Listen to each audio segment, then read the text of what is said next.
Welcome to HFY Kids, where human heroes save the stars. From brave little humans to kind alien friends, every story proves that courage, kindness, and hope can cross galaxies. Subscribe now for epic sci-fi tales filled with heart, wonder, and unforgettable moments. The wind blew through the junkyard like a dying breath. Rusty metal creaked under the weight of forgotten ships. Broken weapons, engines, and alien armor lay in piles. And above all the silence came a sound that did not belong. A cry, soft and weak, like a hungry kitten. But it wasn't an animal. It was a baby, Jonah Reed. A human scrapper in his late 30s had heard many strange sounds in the wastelands. But this one made him stop. He looked around. Gripping his long metal hook, then he heard it again. A second cry, small yet filled with pain. He climbed over a pile of burned-out cargo crates and followed the sound. And that's when he saw her. She was sitting in the shadow of a crashed alien pod. Her wrists were chained to the frame. Her skin pale and marked with cuts, an alien woman tall, with dark purple veins running across her arms and cheeks. Her silver eyes opened just enough to see him. And beside her, wrapped in dirty cloth, was a tiny alien baby. The woman moved her dry lips and tried to speak, but only air came out. Jonah stepped closer and offered a water bottle. She tried to reach it, but the chains stopped her. So he knelt and held the bottle to her mouth. After 3 sips, her voice returned, broken and shaking. Don't help me. Just feed him." Jonah looked at the baby. The child's cheeks were sunken, skin cold, eyes barely open. What happened here? Jonah asked, but she only shook her head. Then she whispered, "You can use me, as you need. Just feed my child." The words struck him harder than any weapon ever had. He had been a soldier once, had seen warriors beg for mercy, had seen leaders lie to save themselves. But this was different. She wasn't afraid of dying. She was afraid of her baby dying hungry. Jonah checked the area. There were no traps. No movement, no heat signatures. This was not a trick. He gently picked up the baby and wrapped it in his own jacket. The child let out a soft cry, then went still again. The woman watched him like she was watching her own soul leave. "Come on," Jonah said quietly. "I'll take you both." He used his torch to cut the chains. When they broke, the woman didn't try to run. She collapsed forward and held on to his boots. Her hands were shaking, her body weak. She looked up at him with those glowing silver eyes. "You're not like the others." Jonah didn't reply. He just lifted her up gently and carried her over his shoulder. The baby against his chest, and together. They left the junkyard ruins, but as he walked, he didn't see the blinking red light deep inside the crashed pod. A small tracker, now fully activated, sending a signal. Far into space, a signal that said, "Target found, far above the planet." In the cold black void, a ship turned. It had no windows, no lights, just shadow and metal. And inside it, machines came to life. They had one purpose: retrieve the child and destroy everything else back on the surface. Jonah loaded the alien woman and her child into his old transport truck. Dust rose as he drove through the broken roads of the outskirts. He didn't know who she was or what danger followed. He didn't care. All he knew was that she had asked for help, not for herself, but for her baby. And in a galaxy full of monsters and machines that made her more human than most, he tightened his grip on the wheel. The engine roared forward, and behind him, the stars were beginning to wake. Jonah's truck rolled into the scrapyard outskirts, its engine coughing like an old man trying to breathe. The sun was already low, hiding behind towers of rusted metal and broken glass. This place wasn't home, but it was safe for now. He parked behind his workshop and gently opened the door. The alien woman was half unconscious. Her head resting against the window, The baby clung to her chest, still wrapped in Jonah's old jacket. Both were too quiet, and that silence made Jonah nervous. Inside the garage, he cleared a space on the old workbench. He laid out blankets and placed the baby down carefully. Then he helped the woman sit, propping her up with a dusty cushion. "You're safe here," Jonah said softly, but she didn't answer. He opened a box of ration bars and offered one to her. She blinked at it, then slowly took a bite, as if each chew hurt her jaw. When the baby whimpered, Jonah poured water into a cracked bottle and held it to the child's lips. The little one drank greedily, almost like he hadn't eaten in days. Jonah turned on a small heater and brought out an old scanner. He waved it over the baby's body, eyes narrowing at the screen. Malnourished, dehydrated, but alive. Then he scanned the woman, multiple injuries. But something else caught his eye, an odd power signal coming from beneath her skin. Some kind of tech implant. He didn't ask about it yet, as night fell. Jonah checked the outside cameras. The land around his garage was quiet. But the wind was acting strange, too warm, too fast. He felt something in the air. A kind of tension, like the quiet before lightning. He walked back inside, wiping his hands on his dusty pants. The woman finally spoke, her voice low. "My name is Vela," she said, looking down. "My child. His name is Kieran." Jonah nodded slowly. "You're not from any race I've seen. I'm from Tharnes," she replied. What's left of it? Jonah remembered that name. A planet burned 3 years ago during the border rebellions. Rumors said the royal family was wiped out. So how did she survive? And why was the child glowing faintly earlier in the truck? He didn't press her. Instead, he brought her a small data pad and showed her some old news files. She scrolled through images of Tharnes burning, towers falling, people screaming. She stopped at a photo of a young royal couple. Her face was younger, brighter, but it was her. Vela closed the screen, her hands shaking. "They want him dead," she whispered. Because of his blood, Jonah felt a chill go through him. This wasn't just a woman running from slavers. This was a mother hiding a bloodline, a living heir to a fallen empire. Suddenly, a beep echoed from his screen. A motion alert, one of his outer cameras had picked up movement. Jonah rushed to check it. A red dot blinked near the scrapyard gate. Then another. Then 3 more. Drones, tracker class, fast, silent, deadly. They had found her. Jonah moved fast. Locking the doors and lowering the blast shutters. "Are you armed?" Vela asked, rising weakly to her feet. "Only scrap and nerve," he replied. Grabbing his welding torch and plasma cutter, Vela walked over to the metal wall, touched it with her hand. A faint shimmer pulsed around her fingers. The steel twisted slightly under her touch. "You can control tech." Jonah asked in shock. "A little," she whispered.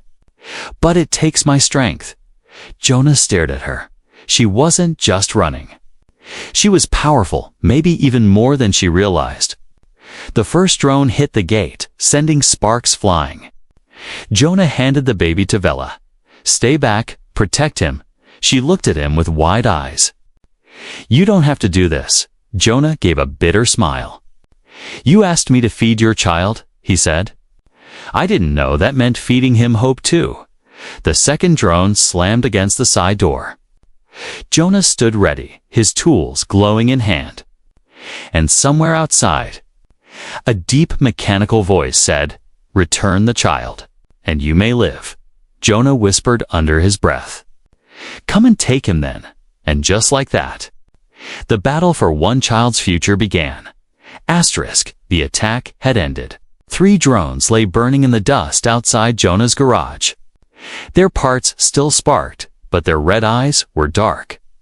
Inside, Jonah breathed hard, sweat dripping down his neck. He dropped the plasma cutter and leaned against the wall. Vela sat on the ground, holding her child tight. Her body trembling from weakness, but her eyes were alert, sharp. The danger had passed for now, Jonah walked over and checked on the baby. The child Kieran was calm now, his small chest rising and falling slowly. Jonah noticed something strange whenever the drones got close. The baby glowed faintly, not bright, but enough to make the nearby metal pulse. He had thought it was a reflection earlier, but now he wasn't sure. Jonah grabbed his portable scanner and turned it on. "I need to check something," he said. Vela hesitated, then nodded. The scanner buzzed as Jonah moved it over Kieran's tiny body. The screen flickered, then filled with strange lines and unreadable code. Jonah frowned. "What is this?" He muttered. The scan restarted, then failed again. He adjusted the settings and tried once more. This time, the scanner beeped with a low warning. "Hybrid DNA detected." Jonah stared at the words. Hybrid. That meant part one species. Part another, he turned to Vela. "This child. He's not just alien, is he?" Vela looked away, silent. Jonah spoke softer. "Is he part human?" She nodded slowly, shame in her eyes. "I didn't want to say," she whispered. "You wouldn't understand. Try me," Jonah said. Crossing his arms, Vela took a deep breath. "He was created," she said. "Not born the usual way. My people wanted a child who could survive the old technologies. Control them. Unlock them, but he needed human blood, human coding. And they used mine." Jonah was quiet. He looked at the baby again, a child made from pain and science. A child designed like a tool butt, treated by his mother like treasure. "I don't care how he came to be," Jonah finally said. "I just care that he stays alive." Vela's eyes softened. "Thank you," she said, voice shaking. "You don't know how rare kindness is." Jonah got up and opened a rusted drawer on his workbench. He pulled out a small memory chip reader. "Let's see if we can learn more," he said. He took the collar Vela had worn, the one from the chains in the junkyard. Inside, almost hidden in the lining, was a tiny chip. Vela flinched when she saw it. "Don't," she said quickly. "That data is dangerous." Jonah held it between two fingers. "Dangerous for who?" he asked. "Everyone," Vela said, "if the wrong people read it. Planets could burn." Jonah stared at the chip. "I'm not the wrong people," he said calmly. He slid the chip into the reader. The screen lit up with a black symbol. A golden ring surrounding a winged star, an emblem of the Tharnes royal house. Lines of encrypted files followed, unreadable. Jonah frowned and opened a secure channel. He typed in an old number 1 he hadn't used in years. A few seconds later, a voice answered. Rough and suspicious. "Who the hell is this?" "Zara," Jonah said. "It's me. I need your help." Zara had been a wartime hacker, blind but brilliant. Jonah and she had once worked together during border conflicts. "I told you I retired," Zara grumbled. Jonah said just one word. "Royal." The line went quiet for a second, sending coordinates. Zara replied. "Bring the chip." Jonah closed the call and looked at Vela. "I have someone who can decode this," he said. Vela looked scared again. "No," she said quickly. "If they trace it," Jonah held up a hand. "They won't," he said. "Zara works offline, off-grid, under ruins, but before they could move." Kieran let out a soft whimper, and then something strange happened. The lights flickered, the metal tools shook, and the memory reader sparked. A glowing wave came from the child. Soft but pulsing, something inside him had reacted to the chip. Jonah stared, heart pounding. What? What is he?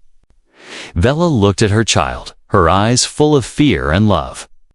"He's the future," she whispered, "and everyone will want to own him." Jonah tightened his jaw. "Not while I'm alive," he said, and deep inside the shadows of a silent ship in orbit, the same wave was received. A message had been sent again, and this time, the hunter was already on its way. Asterisk, the sky turned orange with fire. A ship came down too fast for a normal landing. Jonah saw it from the rooftop of his workshop. No lights, no beacon. Just black steel cutting through clouds like a falling sword. It slammed into the scrapyard 3 blocks away, and dust flew into the air. He ducked back down and rushed inside. "They're here," he told Vila. She was already holding Kieran close to her chest. Shaking with fear, "They found us again," she whispered. Jonah nodded, but this time they didn't send drones. They sent killers. He opened his weapon locker, not much inside. Just a pulse shotgun, an EMP spike, and a few flash charges. Vila stood near the baby, trying to stay strong. But her knees wobbled, her energy low. "Can you fight?" Jonah asked. "I can delay," she said. "But I can't win outside." Boots hit the ground, heavy, armored, precise. 5 figures in black exosuits moved through the wreckage. Scanning every wall, they weren't here to ask questions. They were here to take the child and erase everything else. Jonah knew one of them. He saw the mark on the helmet. A red fang that was Kelver's unit, known for wiping out rebel families on Tharnes. If they were here, it meant the bounty was now planetary level. Jonah turned to Vela. "There's a way off this planet," he said quickly. "But it's not clean." He pulled out a hidden cum device from a sealed case. "This connects to someone I hoped I'd never call again." "Who?" Vila asked. "Her name is Marla," he said. "She's a smuggler, last I heard."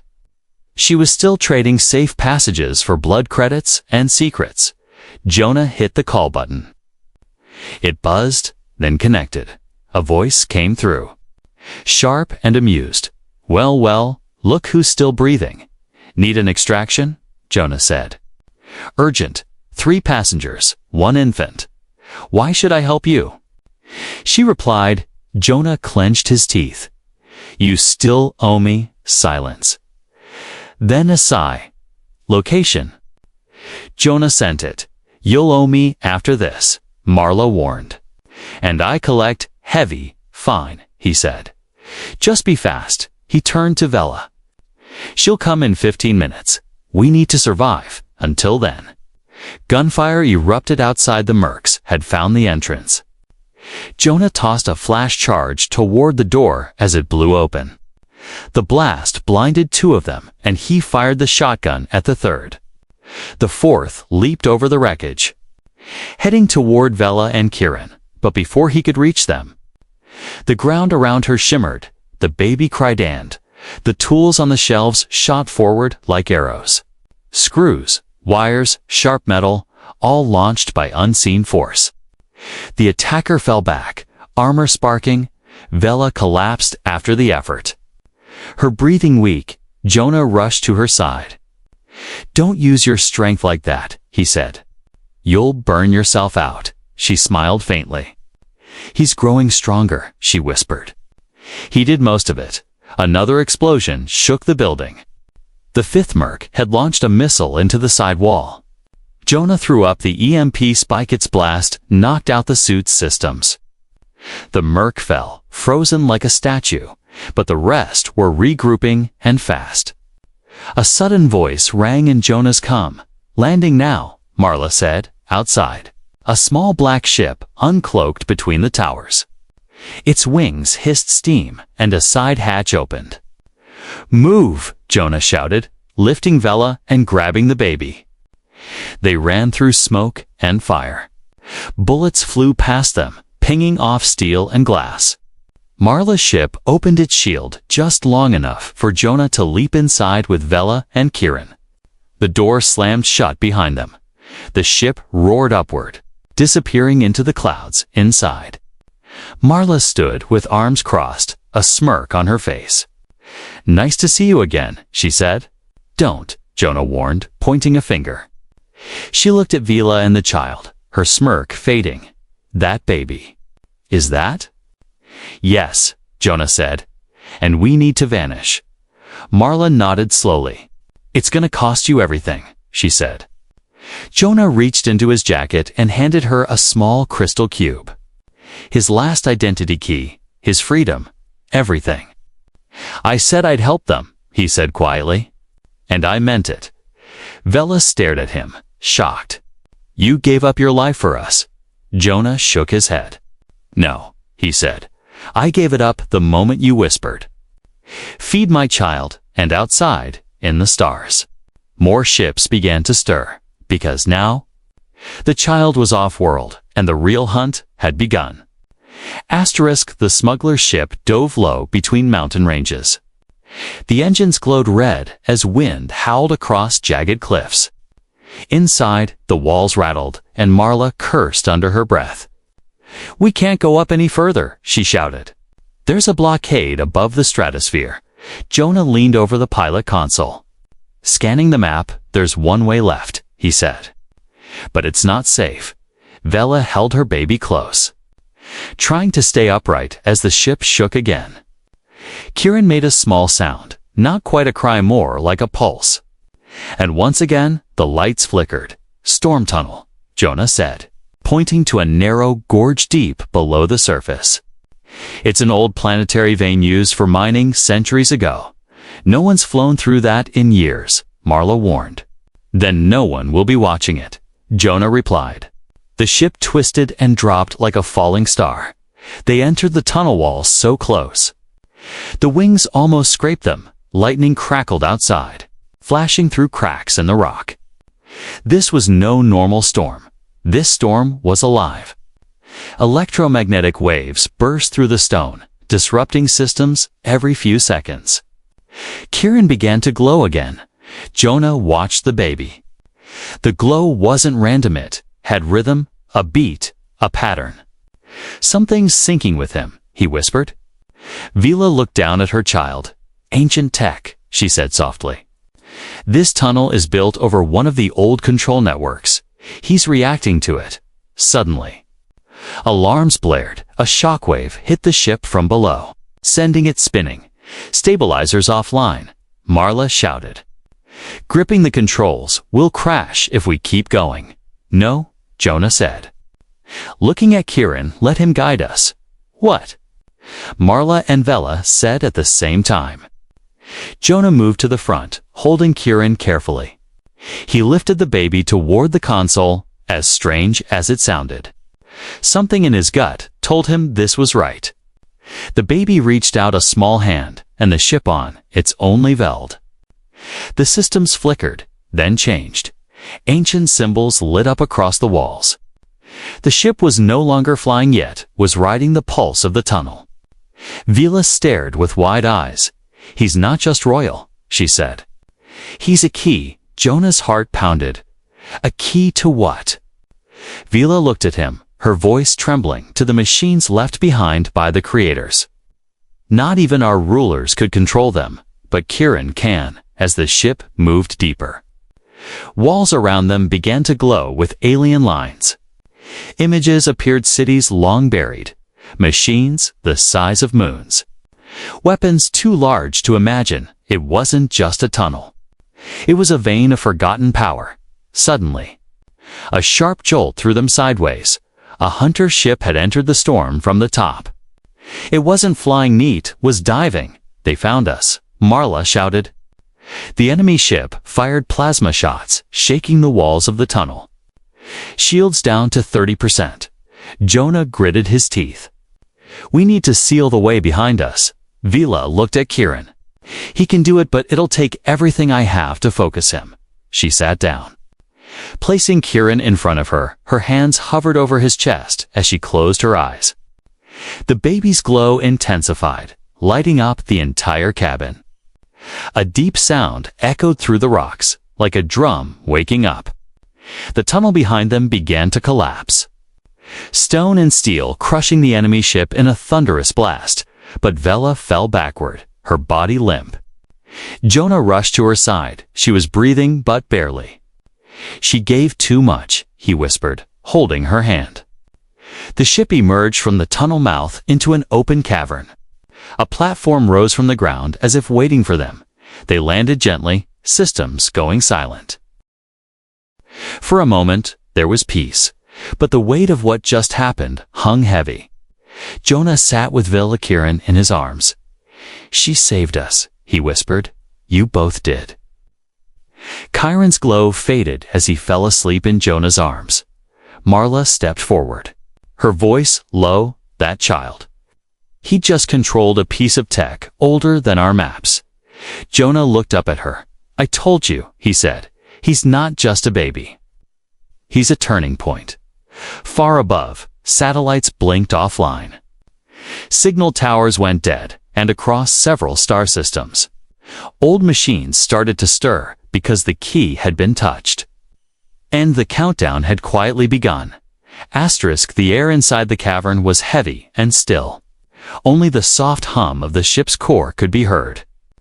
Jonah sat beside Vela, who hadn't moved in hours. Her skin was pale, her breathing shallow.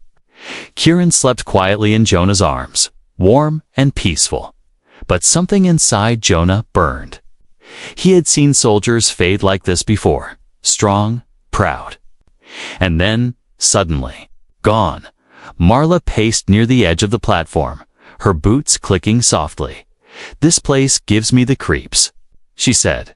Glancing around, Jonah didn't answer. His eyes stayed on Vila. "I can't lose her," he said quietly. "She gave everything for us to escape." Suddenly, a deep rumble echoed from below. Stone cracked, metal groaned. The tunnel they had exited had started too close fully this time. The ancient system was sealing itself forever. But that wasn't all. A red light flashed on Marla's ship, an incoming signal. Jonah stood and walked over. Still holding Kieran tight, the screen showed a fleet's 7 ships, unknown markings. One ship bore the same red fang symbol from earlier. "Kelver," Jonah muttered. They tracked the energy spike from the tunnel. "They're coming fast," Marla said. "We've got minutes." "Not hours." Jonah turned back to Vila. She stirred slightly, her fingers twitching. "Kieran," she whispered. "Is he safe?" Jonah knelt beside her. "He's safe," he said. "But we're not." She opened her eyes weakly. "You have to leave me behind." "No," Jonah growled. "I didn't come this far to leave you now." Marla began prepping the ship for liftoff, but it was too late. The cavern trembled as plasma blasts rained down from above. Enemy troops began to descend through cracks in the ceiling. Metal claws gripped stone and tore through the sky like knives. Jonah set Kieran in a padded crate and locked it inside. Then he picked up his plasma cutter and grabbed the last EMP spike. "I'll hold them off," he said. "You take the ship up and get them out." Marla blinked. "That's suicide." Jonah looked at Vela and the baby. "I'm not asking." The first mercs landed, armored and armed. Jonah ran straight into them, firing from the hip. He struck the first one down and tackled the second into a pit of rising steam. Blasts tore through the cavern. Rocks falling like rain, Vila screamed weakly from inside the ship. Don't let him die." Kieran suddenly began to glow again, even stronger this time. The ship's walls lit up in response. Ancient markings pulsed to life. A strange energy wave burst from the ship, washing across the entire cavern. Jonah felt it hit his back, and everything froze. The enemy mercs stopped moving. Mid-step, mid-blink, mid-breath.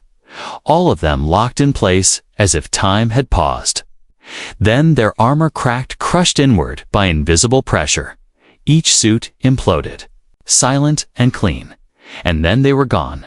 The rocks stopped falling, the fire disappeared. Everything went still. Jonah turned slowly. Kieran had stopped glowing, his tiny body now asleep again. Vela collapsed back into her seat, tears in her eyes. "He protected you," she whispered. "He chose." Jonah stepped back onto the ship. His clothes burned, his arms bleeding, but he was alive. Marla stared at him, stunned. "Remind me never to mess with that kid." They took off slowly. No one chased, no one followed. The fleet above had gone dark, every ship offline. Dead in orbit, Jonah sat between Vela and Kieran, his hands shaking. "You're free now," he whispered. "They won't find you again." Vela leaned against him. Weak, but smiling. "We?" she asked softly. Jonah blinked. "What?" "You said you're free," she whispered, "but I want it to be we. You, me, and him." Jonah looked down at Kieran, who now slept peacefully between them. For the first time, the baby smiled. Marla watched from the pilot's seat, then looked away. "Family," she whispered, "right in the middle of hell, outside the ship." The stars blinked calmly, but across the galaxy, machines were waking. Sensors were going quiet, and the name of one glowing child was starting to pass from system to system, not as a threat, but as a signal. Something was changing, and the galaxy was about to learn what it meant when a human fed a hungry alien child didn't walk away. 3 years passed in silence. No one heard from Jonah, Vela, or the child named Kieran. The galaxy moved on, or at least pretended to. Empires fought, trade ships flew, and bounty hunters searched, but none returned, in a quiet moonfield near the edge of the known galaxy. A small repair station stood alone. Its walls were patched with scrap, its roof dented by storms. But inside it, laughter echoed, and in the back room, a small boy floated 3 inches off the floor, eyes glowing with soft blue light. "Kieran." "Not near the fuel tanks," Jonah called. Stepping into the room with an oil-stained jacket, the boy smiled and lowered himself. "Sorry, Dad," he giggled. Jonah shook his head, smiling. He had gotten used to calling himself that, after all. No one else had raised the boy. Vela entered behind him, her face brighter, stronger than before. She was no longer the weak, hunted woman Jonah had found in the scrapyard. Now she wore a technician's belt, a welding glove, and a proud smile. She kissed Kieran's forehead and looked at Jonah. "They're coming, aren't they?" she asked. Jonah nodded, his smile fading. "Ships on long-range scan," he said. "Big ones. More hunters." "No," he replied. "Diplomats." They stepped outside the station and looked to the stars. 3 cruisers approached, slowly, gold markings glowing across their hulls. The crest of the ancient Tharnes line shimmered on each ship. They had come for the child, not to steal him, but to beg. When the ships landed, high envoys stepped out. They bowed not to Jonah, not to Vela, but to the small boy who now stood between them. "We have lost our way," said the lead envoy, "and our worlds are falling apart. We believe your son is the last one who can unite them." Jonah stepped forward, holding Kieran's hand. "And what will he be to you?" he asked, voice low. "A king? A puppet? A tool?" The envoys looked down, ashamed. "No," one whispered. A reminder. Kieran looked up at Jonah. "Do I have to go?" he asked. Jonah kneeled beside him. "You don't have to do anything, son," he said. "But if you feel like helping them do it your way." Vela joined them, placing her hand on Jonah's shoulder. "If he goes," she said, "we go with him. Family stays together." Kieran smiled and nodded. "Okay," he said, "but I want to bring the garage." Everyone laughed, even the envoys. The cruisers waited as the family packed. They didn't bring gold or crowns. They brought tools, toys, parts of old ships, and a wall drawing Kieran had made of Jonah, Vela, and himself standing under stars. That drawing would later hang in the Great Council of Worlds, and people would travel light years just to see it. Years passed again. Kieran grew tall and wise beyond his years. He didn't sit on thrones or give speeches. He fixed broken satellites, saved orphan ships, and listened to people who had been ignored for too long. And everywhere he went, he told one story about a human who didn't ask who he was, didn't care where he came from, a human who gave him water, warmth, and a name. And when asked why he trusted that man, Kieran would always smile and say the same words. "He fed me when I was cold. He held my mother when she was weak. and he never asked for anything but our safety. That's what a real father does. The galaxy changed under that story. Not because it was big, but because it was small. So small it fit in the hands of one tired man, one starving alien mother, and a child who glowed when he felt safe. And in a forgotten scrapyard under layers of dust, there still sits a melted chain, a broken collar, and next to it, scratched into metal by a tiny alien hand, are the words, "Use me as you need. Human just, feed my child." A plea that became a prophecy. A whisper that became a legend, and a family that became a galaxy's new beginning.